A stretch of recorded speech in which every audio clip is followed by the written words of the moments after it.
अदिति पहाड़ों के बीच बने एक छोटे से गांव की रहने वाली थी। उसे शहर की चकाचौंध से दूर पहाड़ों की शांत वादियां बहुत पसंद थीं। एक शाम उसे अचानक अपने बीमार दादी से मिलने शहर जाना पड़ा। बस का टाइम शाम का था। पहाड़ों में जल्दी रात हो जाती है, इसलिए अदिति थोड़ी घबराई हुई थी। बस स्टेशन पर सन्नाटा था। कुछ देर इंतजार के बाद एक पुरानी जंग लगी बस आई। ड्राइवर एक लंबा दुबला आदमी था।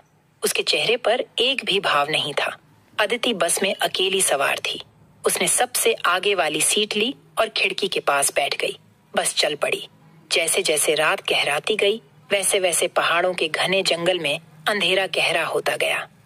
पेड़ों की काली परछाई खिड़की से अंदर झांकने लगती थी। अजीब सी सन्नाटा और तेज हवा की आवाज अदिति को और ज्यादा डरा रही थी। कुछ देर बाद बस एक सुनसान रास्ते पर मुड़ गई, जो गांवों से होकर जाता था।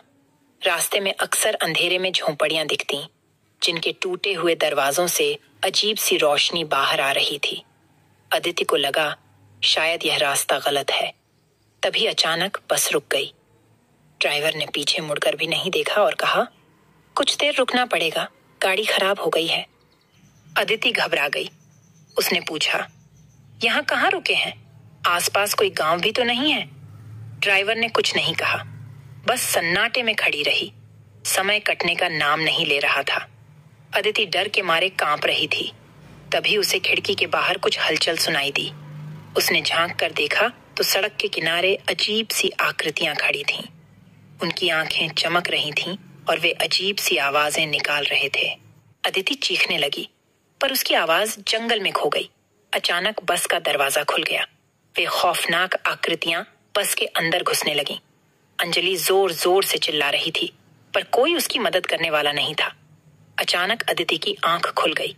वह अपने बिस्तर पर बैठी हुई थी, पसीने से तर-बतर थी। बाहर सूरज की रोशनी आ रही थी।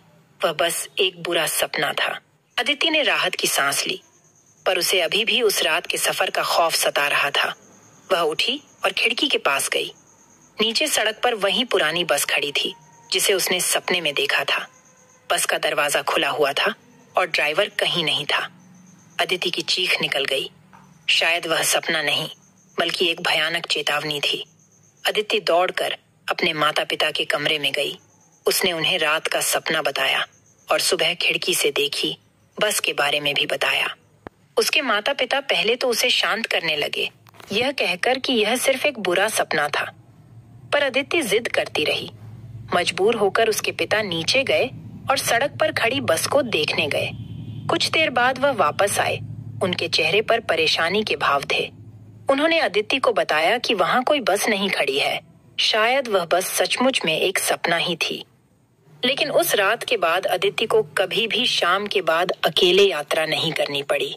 और जब भी उसे देर रात सड़क पर कोई अजीब सी आवाज सुनाई देती थी, तो उसे उस खौफनाक सपने की याद आ जाती थी। शायद वह सपना था, या शायद एक ऐसी भयानक चेतावनी जिसे उसने अनदेखा कर दिया था।